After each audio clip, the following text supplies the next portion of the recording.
Antes de mais, obrigado por ter aceito o nosso convite neste projeto novo chamado All for Lawyers, que esperamos e tenha bastante sucesso.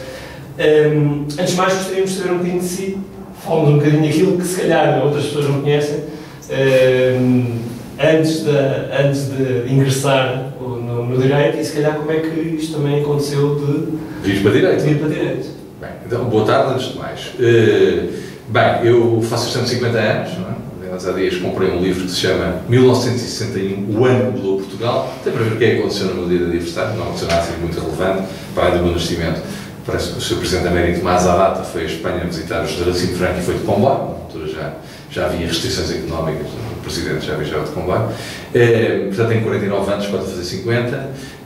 O ir para direito não foi uma opção óbvia para mim, não foi uma opção óbvia. Eu gosto da natureza, gosto do contacto com as ciências, também tenho algum fascínio pela matemática, pelas ciências exatas, embora eu procure também fazer da retórica uma ciência tão exata quanto possível. E, portanto, quando fiz a minha opção, por alturas naquilo que agora se chamaria o 10º ano, e que no meu tempo era o primeiro ano do curso complementar, até optei por uma área de ciências. De qualquer modo, toda a gente me dizia que eu deveria ser advogado, porque tinha uma grande capacidade de argumentar, tinha uma certa capacidade de liderança, era em regra delegado de turma, usava muito a palavra naqueles tempos conturbados do pós-25 de Abril, nas assembleias de escola, etc, etc, e portanto parecia ter alguma vocação para a defesa de posições, de pontos de vista, de interesses e de pessoas.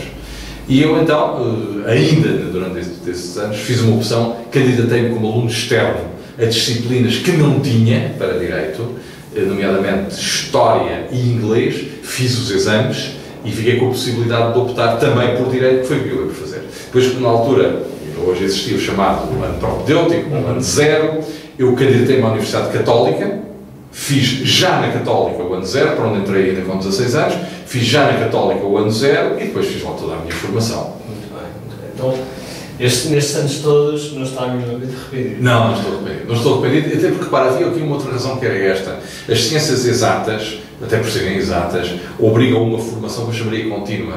Ou seja, para se perceber a matemática do ano 2, tem de se ter percebido a do ano 1. E para se perceber a do ano 3, tem de se perceber a do 2 e a do 1. E, de facto, houve uma fase do meu liceu, que coincidiu com o pós-25 de Abril, foi de tal maneira conturbada que afetou muito o ensino. Afetou muitíssimo o ensino. Nomeadamente o ensino das ciências exatas. Havia muita turbulência, poucas aulas, muita reivindicação, muita contestação, muitas sugestões, mas pouco trabalho. Pelo menos naquele liceu, e não creio que tenha sido só naquele liceu. E, portanto, esta turbulência acabou por cortar a sequência que tem de ser dada a disciplinas de caráter mais científico e em que, sem se perceber o A, dificilmente se consegue passar para o B e para o C. E, portanto, acabou por haver aqui um fecho de circunstâncias subjetivas e objetivas, mas que, apesar de tudo, creio que me conduziram no bom caminho, porque eu estou muito feliz com a opção que fiz, por estudar Direito e por ser advogado. Muito bem. Então, já agora, pegando nesse seguimento da vida académica, como é que vê hoje os cursos de Direito em Portugal?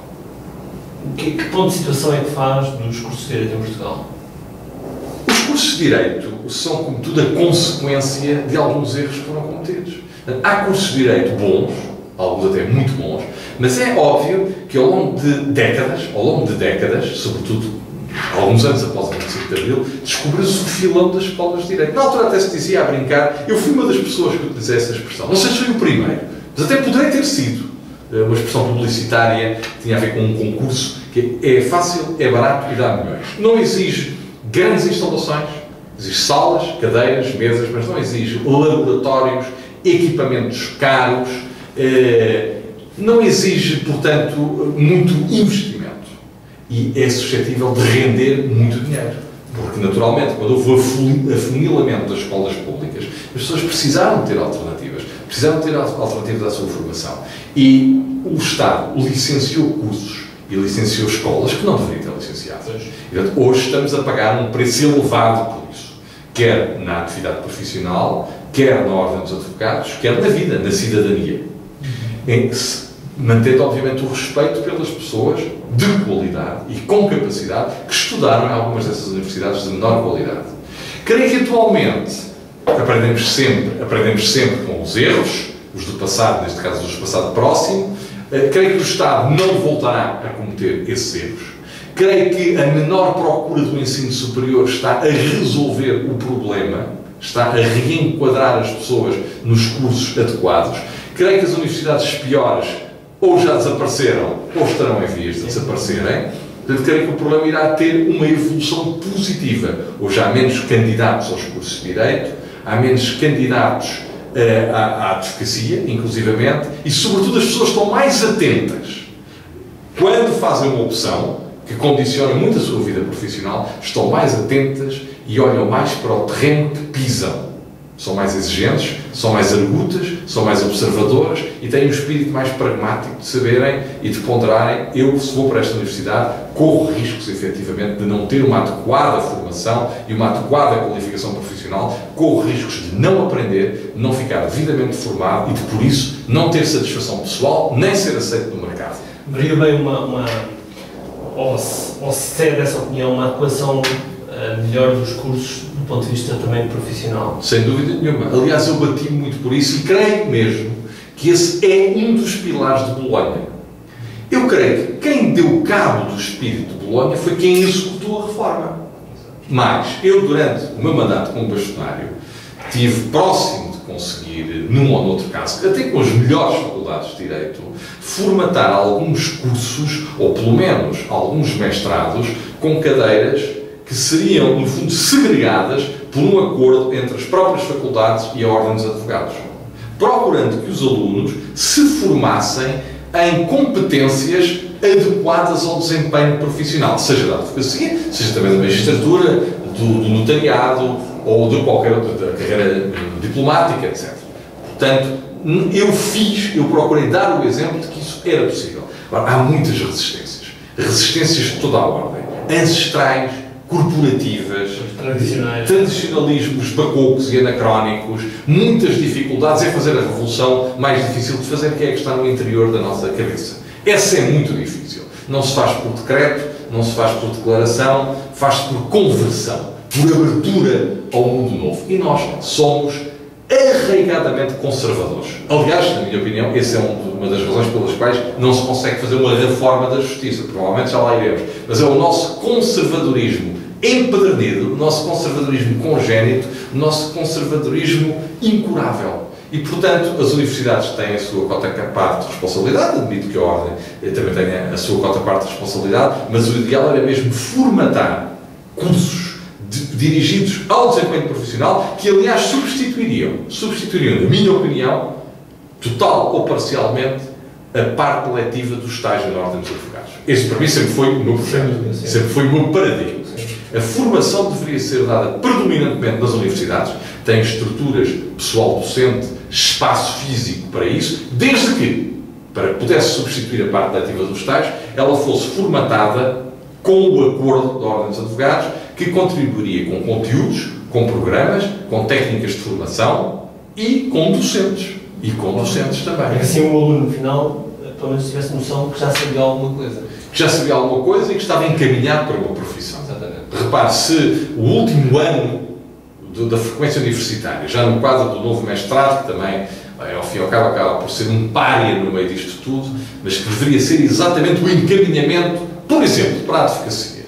Se, nesse último ano, houvesse um conjunto de disciplinas que abrangessem a deontologia profissional, as práticas processuais, a consulta de clientes ou consulta a clientes, a gestão de escritório, para além das matérias propriamente ditas legislativas, o direito substantivo, o direito civil, o direito penal e os direitos processuais, muito daquilo que se faz dentro da ordem poderia ser substituído, com vantagem, na minha opinião, com vantagem para os alunos, para os candidatos à advocacia, para a própria ordem e para a sociedade em geral. Nós, quando fizemos a entrevista ao Sr. Bastonário, ao atual Sr. Bastonário, ele referiu-nos que preferia insistir mais na qualidade do conteúdo do que propriamente do ponto de vista prático, ou seja, que a empregabilidade não deveria ser a primeira variável no curso. Eu tendo a concordar com isso. Não é uma questão de empregabilidade, é de aptidão e de vocação. é de aptidão para o desempenho, não é empregabilidade. Empregabilidade é arranjar um emprego, é arranjar uma colocação.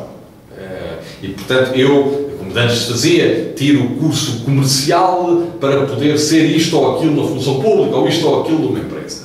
Isso é mais a empregabilidade. É a suscetibilidade de obter emprego. Não é por aí que eu vou, porque para mim o grande paradigma da advocacia continua a ser o da profissão liberal.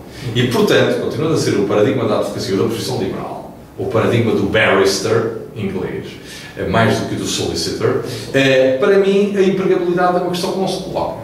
O que se coloca é a aptidão profissional para abrir escritório e trabalhar naquilo que consiste o fundamental da advocacia, o essencial da advocacia, que é a abordagem do caso concreto com pedagogia, ética e cultura jurídica. Mas depois como é que vê, temos 44 mil juristas, mais ou menos, 44, 45, dos quais 26 mil estão em vigor, cerca de 1.100 sociedades de advogados, e o país tem 10 milhões de habitantes, ou seja, o rácio entre população e número de advogados é maior do que uma França, uma Alemanha.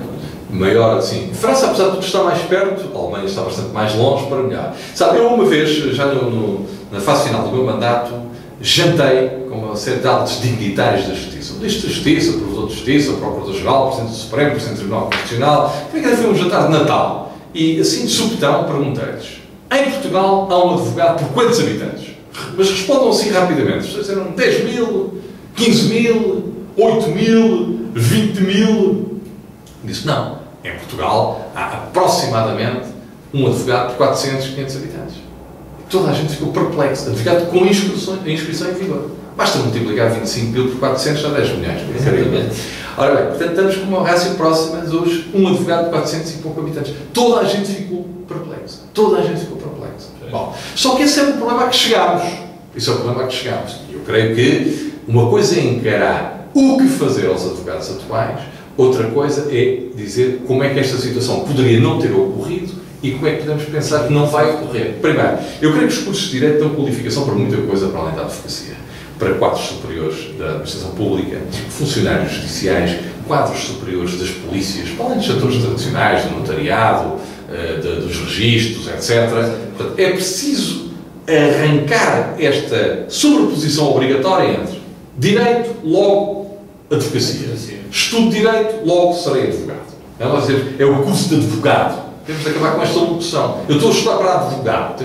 É mais um atavismo. É mais um atavismo dos muitos atavismos de uma sociedade absolutamente atávica como é a nossa. Portanto, a licenciatura em Direito abre um leque de probabilidades, até um bocadinho em áreas de gestão, que não são propriamente áreas exclusivas do direito e que não têm de ser, obviamente, a advocacia, por maioria de razão. Por outro lado, relativamente aos advogados que existem, é necessário que o mercado seja disciplinado e regulado, naturalmente, porque todos terão de coexistir. Mesmo assim, há iniciativas que eu creio que poderiam ser úteis para a sociedade, não só iniciativas corporativas, mas, por exemplo, como há o secretário da sociedade, eu creio que em alguns casos, com empresas, pelo menos a partir de um certo nível de faturação, número de trabalhadores, para não dizer todas, devia haver o advogado da sociedade. Quem trata das atas, exatamente, quem trata das atas, quem trata dos registros. Porque é que a experiência nos diz?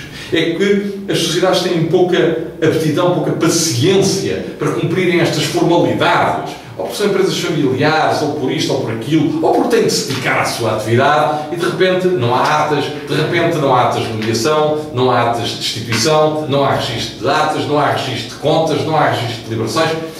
Tudo ficaria muito mais saneado se cada empresa tivesse um responsável jurídico e quando fosse preciso convocar esses atos, que são depois muito importantes em determinados momentos, eles estivessem feitos a tempo e horas. Como poderemos incentivar, na minha opinião, a consulta jurídica? A consulta jurídica é uma coisa muito importante. Eu canso-me de dizer isto.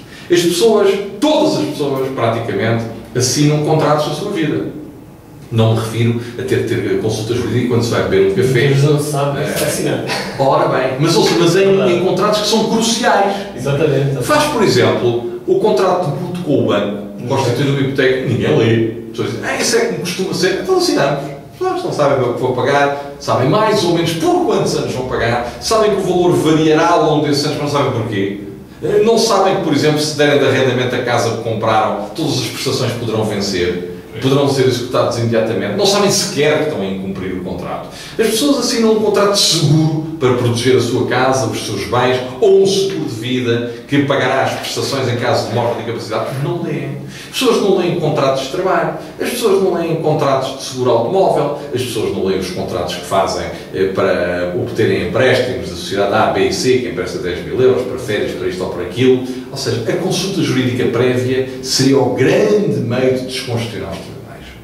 Os tribunais não se descongestionam com medidas artificiais e draconianas, por exemplo, de aumento brutal das custas, de perdoar as custas a quem desistir, com amnistias, como foi a época durante mais ou menos as décadas de 70, 80 e um bocadinho de 90. Não. Os tribunais descongestionam-se se a vida jurídica for mais saudável, for mais sã, e cada ato e cada contrato não der origem potencial a vários conflitos.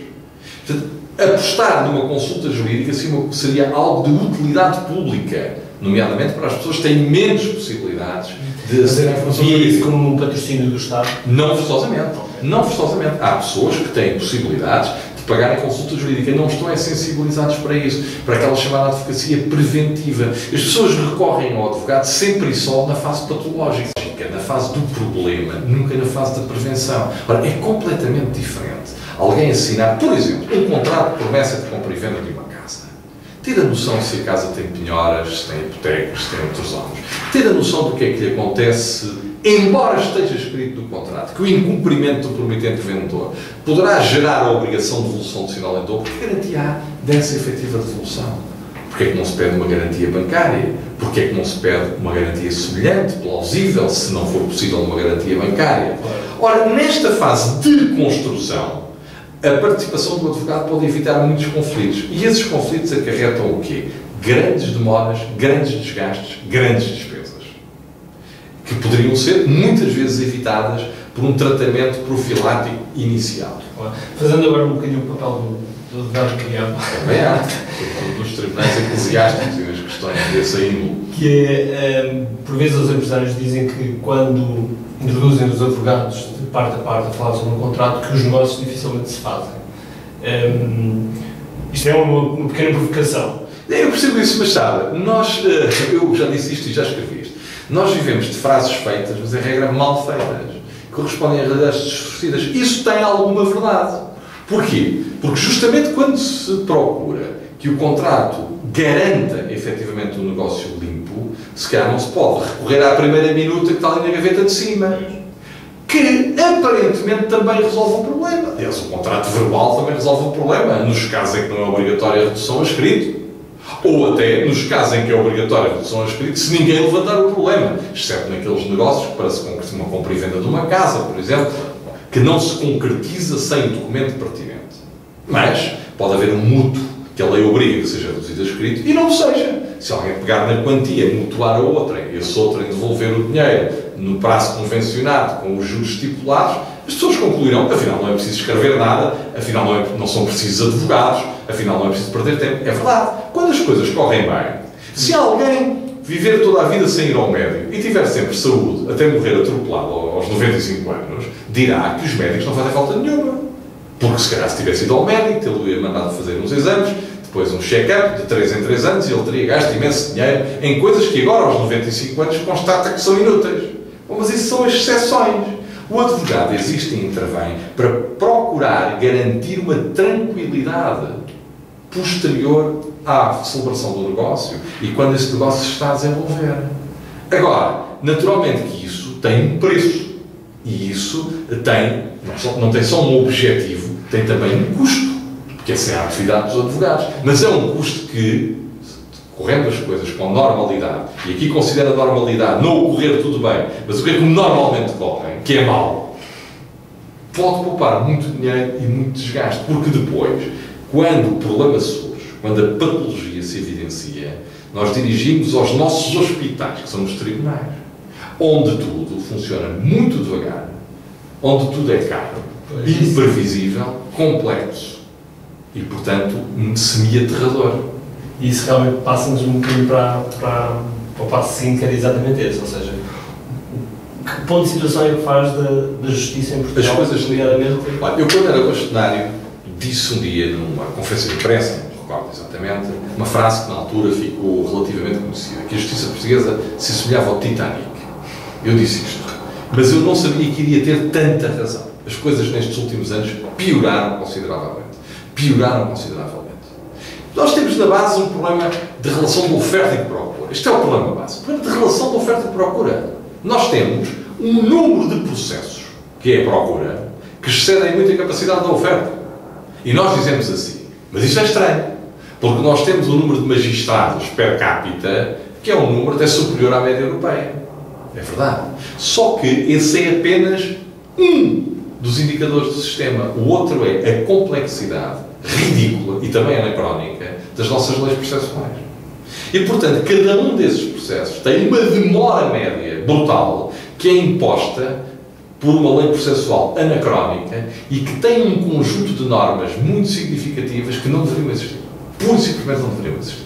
E o rol seria infindável. O processo deve ser um caminho que leva de fio a pavio tão rápido quanto possível, garantindo aquilo que tem de ser garantido. Que A expõe as suas razões, que B pode responder, que A e B podem demonstrar as suas razões, produção de prova, verdade? Podem garantir um contraditório e que depois podem recorrer. Estas são as questões fundamentais. Apresentação da pretensão, resposta, prova dos elementos de facto, discussão dos elementos de direito, recurso.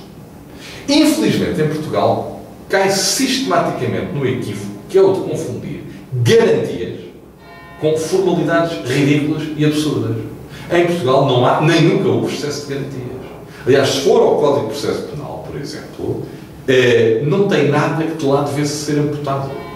Tem de continuar a existir a possibilidade de pedir a recurso do juiz, a possibilidade de pedir uma aclaração, a possibilidade de apresentar um recurso, a possibilidade de contestar uma perícia, a possibilidade de... Enfim, todas essas que lá estão. Ninguém é capaz de dizer o que é que deve sair do Código. Mas toda a gente reclama, quando, na verdade, as garantias nas últimas evoluções do Código de Processo Penal vieram sempre no sentido da diminuição. Eu fui uma voz isolada a dizer isto, mas continuarei a dizer. Não se pode recorrer das diligências de instrução que são interferidas pelo juiz. Depois utilizas essas ferramentas todas para atingir a prescrição. Não, mas isso, a responsabilidade é da lentidão das decisões. Porque estava a dizer que as mais recentes reformas do Código de Processo Penal foram sempre no sentido de reduzir as garantias. Desde que eu iniciei a minha atividade profissional até agora, as garantias têm sido sempre reduzidas, em regra. Não quer dizer que não haja algumas exceções. Mas olha, não pode recorrer do despacho do juiz que interfere diligências pedidas na fase de instrução. Não pode recorrer da decisão instrutória se pronunciar pelos fundamentos da acusação. Viu muito restringido o recurso para os tribunais da relação e para o Supremo, seja em matéria civil, seja em matéria crime. E poder-lhe dar muitos mais exemplos. Mas continua a haver lentidão. Porquê? Porque se no caminho de Lisboa ao Porto eu tiver de passar por Grândola, Faro, Viana do Castelo, Lamego, Almada e depois finalmente ir para o Porto, é natural que este percurso seja irracional.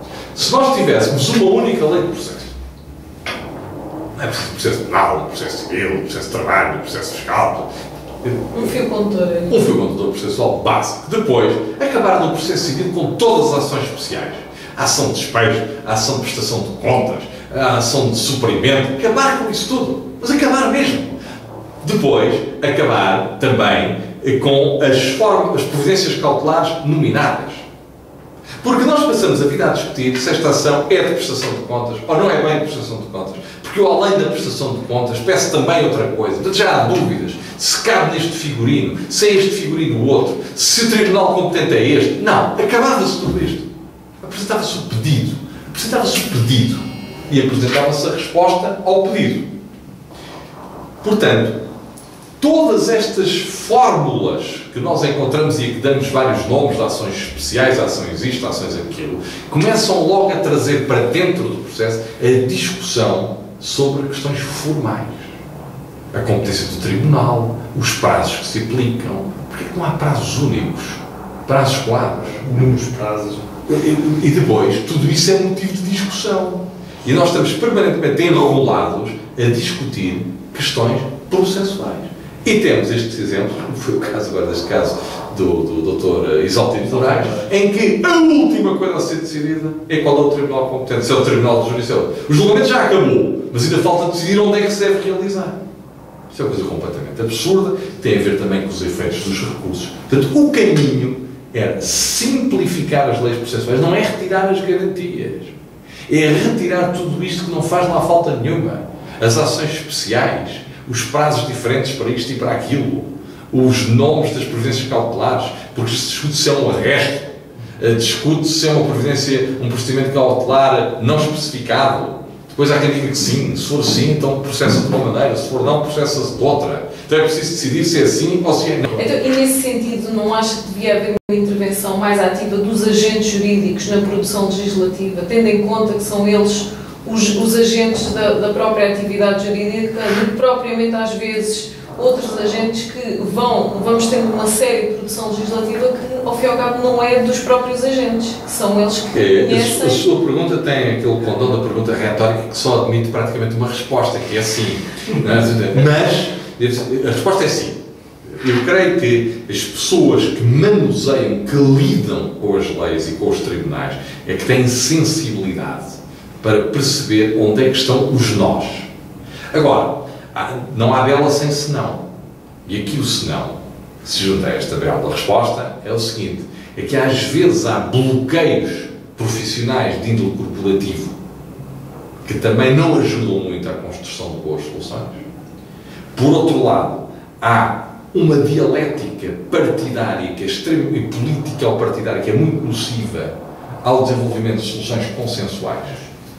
E, por último, também há um grande conservadorismo nas profissões judiciárias. Porque, na verdade, são também as profissões judiciárias que têm vindo a atacar mais violentamente as tentativas mais ousadas de reforma. Que, aliás, agora o legislador passou a fazer a título experimental.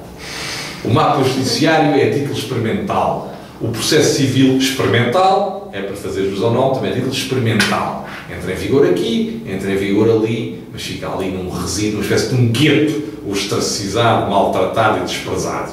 A reforma do mapa judiciário está de molho. E depois há uma dialética política partidária que referi que é realmente doentia. Porque o país tem vindo a ser governado alternadamente pelo PS e pelo PSD. Sendo que o PSD às vezes está acompanhado pelo CDS e o PS também já esteve uma vez há muitos anos acompanhado pelo CDS. Não há nenhuma divergência de fundo entre estes partidos. Nenhuma divergência de fundo. Ou não tem de haver. Não é por ser do PS que se pensa no figurino para a justiça, do PSD pensa-se noutro e no CDS noutro. Dentro dos partidos há ideias várias, mas não há nenhuma razão para uma divergência de fundo entre os dois partidos e ela não existe. Há uma coisa diferente. É que o governo que entra quer sempre criticar o que sai, quer condenar o que fez o que sai e realçar o que faz o que entra.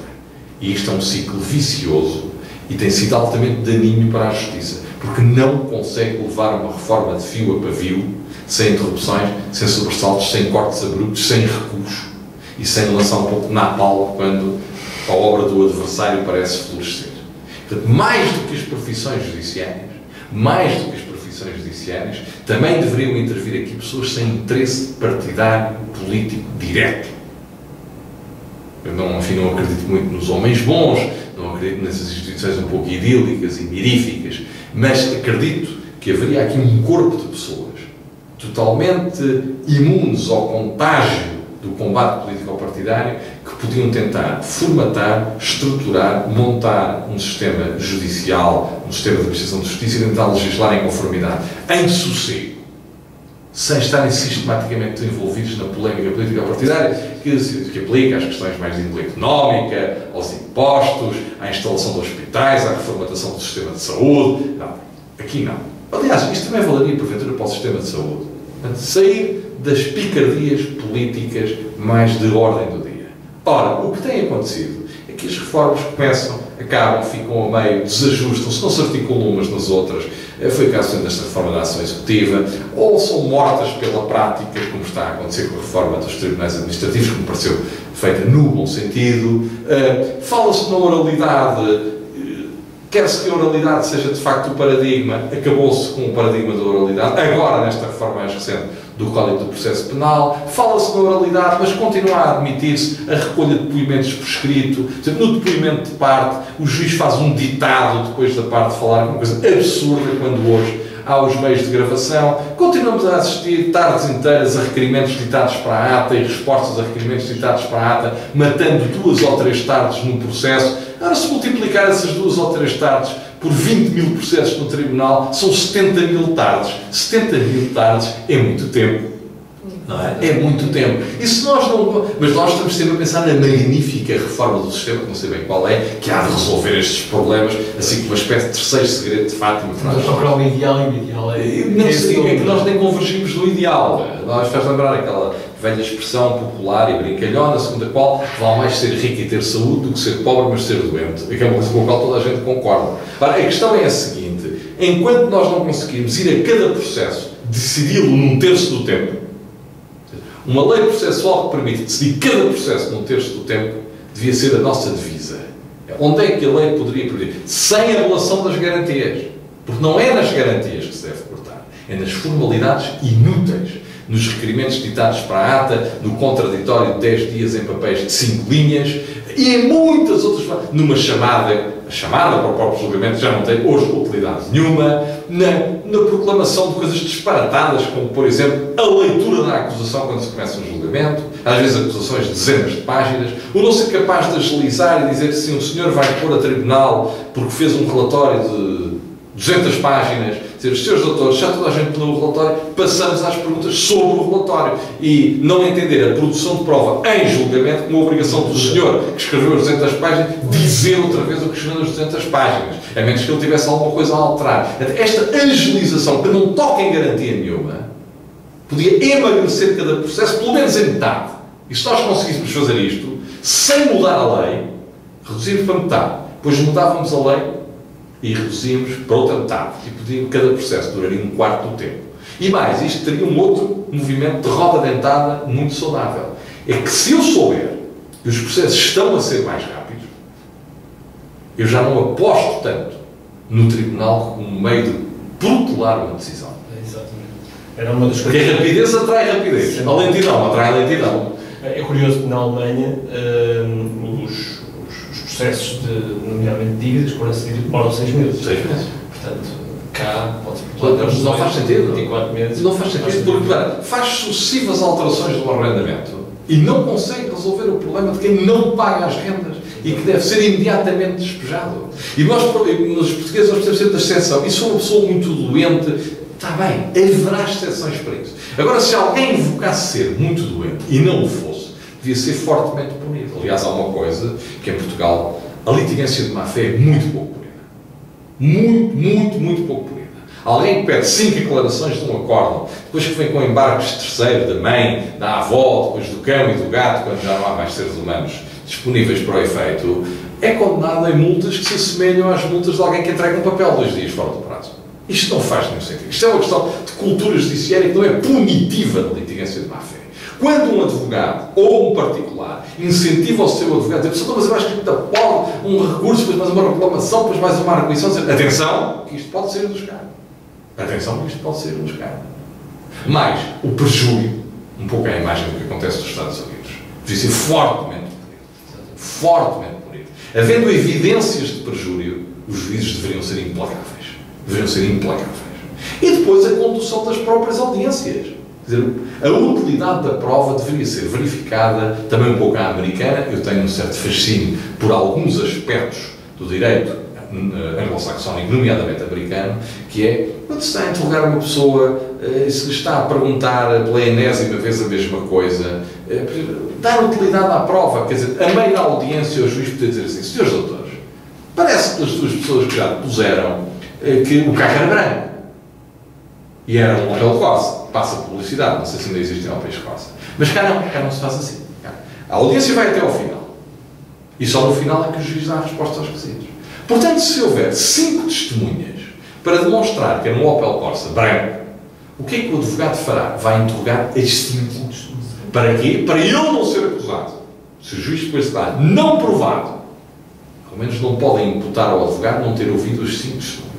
Agora, se no final da segunda ficasse relativamente claro, o carro é branco, ficaria claro, que era um Opel Corsa branco de que estávamos a falar, o juiz, o advogado da parte A e B, podemos dizer, podemos fechar este facto.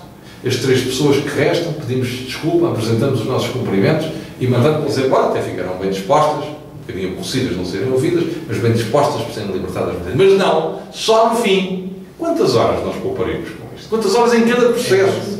Em cada processo. Quanto é que isto encolhia em cada processo? Agora, se disser ao juiz, doutor, o juiz pode até fazer-lhe uma admoestação. Se o doutor não liga, vai outra vez perguntar a história do carro. Se o doutor dá como provado, não posso dizer, então quero perguntar. Esta cultura judiciária, a leitura das sentenças penais. A leitura das sentenças penais só deve existir se houver risco de uma condenação em prisão efetiva, alguém quer imediatamente recorrer. Não deveria ser a regra. As pessoas deslogam-se ao tribunal, sentam-se, ouvem aquela longa leitura. Agora já se lê por síntese isto ou aquilo, sempre com medo que alguém suscite o problema de saber se haverá alguma nulidade, que não leu o cabeçalho e tal. Isso não são garantias. Podia, inclusive, o arguir e dizer, olha, eu gostaria que a minha sentença fosse lida. Sim, senhora. Em Inglaterra, dão-se casos, como sabem, de plea bargains, acordos, outra coisa que deveria haver cá. Mas nós cá desconfiamos de tudo. As pessoas podem ser coagidas. Nós cá não confiamos em ninguém. As pessoas, se tiver o seu advogado, se tiver a sua vontade livre, pode fazer o plea bargain em muitos casos. E quando, por exemplo, há plea bargains em Inglaterra, acordos, o juiz faz uma sentença de 2 linhas. Está à frente. E se houver recurso, então ele fundamenta. Se toda a gente está de acordo, vai fundamentar para quê? Claro. Só tem de verificar se há condições de admissibilidade legal do que foi acordado, depois andou. Claro. Bem, o doutor estragou-me no bom sentido. Estraguei? No bom sentido. Estraguei a entrevista toda. Não. Estragou-me no bom sentido. A pergunta vinha assim, que era as sugestões que teria para a Justiça. Já enumerei uma série delas. Só tenho muita pena de não conseguir um dia sentar-me e sistematizá-las por escrito. Isso, tenho muita pena, garanto. Agora talvez tenha um bocadinho mais de tempo. Mas há muitas coisas que seriam uma espécie de manual prático do descongestionamento processual. Nós achamos que um dos aspectos das entrevistas é trazer também algumas sugestões sim. Que nós somos um povo muito crítico e que raramente criticamos muito, mas sugerimos pouco. Sugerimos muito pouco, é verdade. Então, aqui não se pode queixar disso. Exatamente. E se eu conseguir editar o meu manual prático do desbloqueamento processual, vai ver que até com esta lei, com estas leis, eu quereria mudá-las, como já vos disse. Esta multidão de prazos, esta multidão de nomes, esta multidão de especialidades, era tudo varrido, sobreviveria muito pouco. Era preciso aqui um tsunami legislativo para deitar isso para o lixo. Isso não faz falta nenhuma. Não faz falta nenhuma. Mas às vezes com pequenos aspectos consegue-se atingir. Mas com certeza. Repare, em Portugal apresentam-se petições iniciais e contestações de 600 artigos. É um completo absurdo. Exatamente. É um completo absurdo. E quem o faz, ou tem uma fortíssima justificação para levar os Lusíadas a tribunal e dizer ao Dom Quixote, ou tem de ser punido. Se houver essa suspeita de que se pretende apenas colocar o tribunal indisposto e passar aquele processo para o último da fila, porque obviamente entre despachar 50 e despachar 1 há uma grande diferença, quem o faz deveria ser punido. Porque depois vai a esses 400 artigos ou 600 artigos e seleciona 20 ou 30. Isto é uma questão de cultura judiciária que se pune como? Multando quem age desta forma. E aí eu digo uma coisa que não é muito popular, mas aí o juiz tem de ter mais poder. Não é de tirar garantias. Preciso sempre dizer, é de desbloquear nós inúteis, inutilidades, estamos a falar de inutilidades. Um apêndice ao meu livro podia ser Inventário das Inutilidades. E como digo, primeiro logo a chamada. A chamada é uma coisa tão interessante que quem está presente à chamada responde. Depois, quando chegar a sua vez de intervir não estiver, tem falta e é multado. Se quando é feita a chamada não estiver, tem falta. Mas quando chegar a sua vez de intervir lá estiver, não tem falta e não é multado. Então é um ato totalmente inútil, que se destina a dar ao juiz um pouco a panorâmica de quem está e quem não está. Ou que poderia ser feito com a chegada das pessoas, e irem à secretaria e dizerem, cheguei, tome nota, acabou. Os advogados cá fora encarregavam-se de perguntar às partes, já chegaram as testemunhas todas, e informavam. Mas não, nós temos a chamada, aquela gritaria, que ocupa ali 1 hora de grito. Olha, é um momento de gritos nos tribunais. Grita ao segundo juiz de segunda secção, grita ao terceiro juiz, depois as pessoas não se ouvem e tal. Perde-se 1 hora nisto. Agora, vê quantas horas isto é o sistema. Não, mas nós somos um país de genialidades, nós só queremos precisar de uma reforma legislativa que desbloqueie e que resolva. Quanto mais fazemos, menos resolvemos, e não conseguimos ver o que é simples. George Orwell dizia que às vezes o óbvio é o mais difícil de ver. E para mim, em Portugal isso acontece muito. Mas as pessoas depois também querem associar o seu nome às tais obras valorosas de Camões, que nos levam a libertar da lei da morte. O resultado tem sido completamente desastroso. Hoje tem 3 regimes de custas, nunca consegue perceber qual é o regime de custas que está em vigor, se aplica aos apensos e não se aplica ao participação. Ou tem esta lei, por exemplo, que reformatou o direito da família, que criou agora esta nomenclatura de responsabilidades parentais, os novos formatos de divórcio, etc., que se aplica, portanto, no caso do poder paternal, ao processos centrados depois da entrada em vigor da lei. Mas pergunta-se, e os apensos dos processos anteriores que entrarem após a entrada em vigor da lei? A doutrina divide-se. Porquê? Porque há várias leis. Então, o poder paternal é poder paternal para umas crianças e é responsabilidades parentais para outras. Podem ter nascido no mesmo dia, depende de quando entrou o processo no tribunal. Isto é absurdo. E nisto anda a discutir meses, tem de ir à relação, tem de ir ao Supremo, ver o quê? Qual é a lei aplicável. Depois volta para trás, porque se a lei aplicável não tiver sido aplicada, então vamos recomeçar. Isto tem custos de uma brutalidade, de uma violência que as pessoas não imaginam.